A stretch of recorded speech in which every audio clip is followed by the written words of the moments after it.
जब लोगों की कंप्लेंट आती है कि लिटिगेशन के अंदर स्टकअप है, किसी कारण से भी एक्स वाई जी कोई भी रीजन हो सकता है, बट एक ये कहावत ही क्यों जुड़ गई कि कोर्ट में कि तारीख पे तारीख, तारीख पे तारीख, तारीख पे तारीख, जस्ट बिकॉज लिटिगेशन यानी कि कोर्ट केसेस की जब हम बात करते हैं तो ऐसे नंबर की बात कर रहे हैं या ऐसे प्लैनेट की बात कर रहे हैं जो कि काम के अंदर विलंब लाता है, जो किसी भी काम को इंस्टेंटली पूरा नहीं कराता, उसके अंदर एक प्रोसेस, एक समय और एक अंतराल जो है वो रहता है, that is Saturn.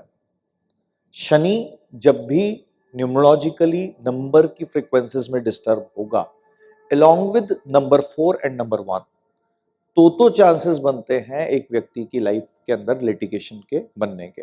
Of course astrological reasons भी साथ में जुड़ते हैं तो संभावनाएं बन जाती हैं। पर जब भी कभी कोई व्यक्ति इस पेन को फेस कर रहा हो कि केस जो है वो कंप्लीट होने पे नहीं आ रहा, डिस्पाइट ऑफ दैट फैक्ट कि वो सारा सिचुएशन उनके फेवर में है, फिर भी अगर वो चीज नहीं कंप्लीट हो पा रही, तो इन 3 प्लैनेट की फ्रीक्वेंसीज को करेक्ट करना इज इंपॉर्टेंट। जहां पर नंबर 8 रिप्रेजेंट करता है सैटर्न को। Saturn itself is responsible for, क्या बोलते हैं सैटर्न को? न्यायाधीश। किसका ग्रह है? जो जस्टिस का स्वामी है।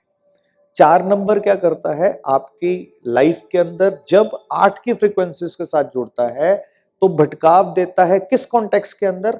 कोर्ट केसेस, उस कॉन्टेक्स्ट के अंदर वो भटकाव देता है। और जहां पर 1 नंबर की फ्रीक्वेंसीज क्या करती हैं? आपकी मान प्रतिष्ठा पर हानि देने का काम करती है। इन 3 की फ्रीक्वेंसीज को अगर हमने करेक्ट कर लिया एज पर न्यूमरोलॉजी, तो आप क्या करते हो? कोर्ट केसेस से निकल जाते हो। डिपेंड करेगा डेट में क्या क्या कॉम्बिनेशन है, नंबर अगर रिपीट हो रहे हैं 1, 8 या 4, या मिस है, या ये भी संभव है कि एक बार दिखने के बाद ही वो कहीं ना कहीं प्रॉब्लम आ रही हो। बट इसका छोटा सा उपाय जो विदाउट डेट ऑफ बर्थ अगर करना है, अगर आपके पास डेट ऑफ बर्थ नहीं है फिर भी आप किसी को कोई एक सुझाव देना चाहते हैं, तो क्या सुझाव दे सकते हैं?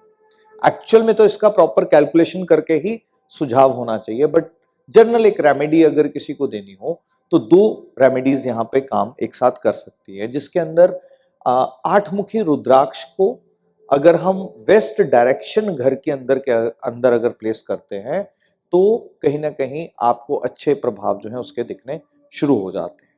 अलोंग विद दैट सूर्य का यंत्र या सूर्य की कॉस्मिक पेंटिंग जो है वो ईस्ट नॉर्थ ईस्ट डायरेक्शन के अंदर अगर हम लगाते हैं, जो कि ईशान कोण और ईस्ट डायरेक्शन के बीच में फॉल करेगी, तो आप देखेंगे लिटिगेशन से संबंधित लाभ जो है उस व्यक्ति को हो जाएगा।